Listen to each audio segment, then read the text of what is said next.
نمیشه.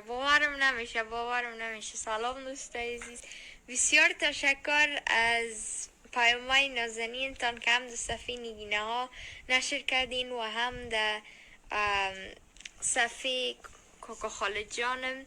تشکر از کوکو خاله جانم که پیام نازنین مانده و یک ذره از تاریخ ما بگویم دیگه قصه کده و قسیم را نوشته کده در فیسبوک خود.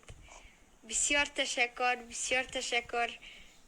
ما این میالم اگرچه که 11:30 بجه شب است، این میال که دیدم بخی ایران ماندم که چطور قدر زیاد نفر دیدن دیگه. بسیار تشکر دیگه از اما دوستا واقعا که مرا خوش ساخته این مثالگره، اگرچه که در وقت کرونا است بخی بر من هیچ نمیتونم براتون توضیح بدم که من چقدر خوش هستم دیگه.